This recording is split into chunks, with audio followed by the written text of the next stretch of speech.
So now,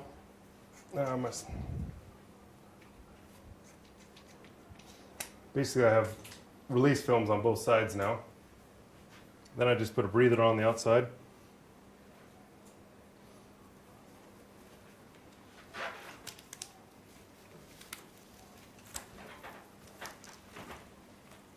So that when it's under vacuum in the oven, obviously I'll have a good breather and good even pressure over the whole orthosis. I take some of my sealant tape that I use for my vacuum bag.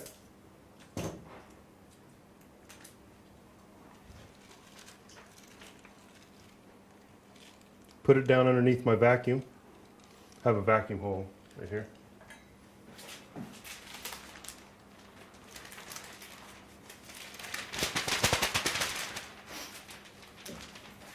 Take my vacuum bagging material.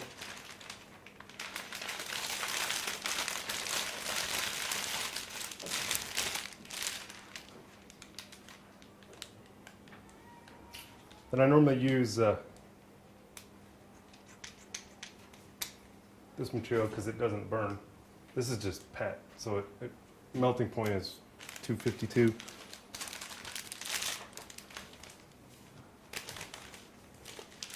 So basically, I would make sure I tied and got a good seal at the bottom, pull my vacuum. You don't have to worry about any of the wrinkles in the vacuum bag because the silicone will buffer that out. Put it in the oven at 230 degrees for 30 minutes. Pull it out, cool it down under vacuum, and then you have a finished orthosis. Take it off, fit it to the patient. If you need to make any changes, you can heat it with a heat gun at 120 degrees. And you need to be careful you don't heat it too much because you don't want to delaminate the material. But you can just soften the material and make changes and flare it out for the patient. If you need to make any major structural changes, then you'd want to do that. You'd want to heat it onto the plaster mold again and laminate it so you know that you have a good solid lamination. The key, another key is the matrix it's an amorphous plastic. So you basically can just start to lower the viscosity in the matrix so it's starting to change. And you can make some changes without delaminating it.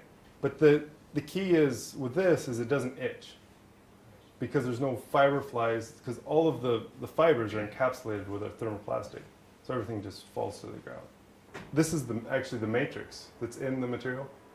And what we use is we would put this on over the carbon. Then we would put on your nylon sock with whatever pattern, color you want. And then put this matrix on again. So you would basically integrate the nylon sock into the orthosis.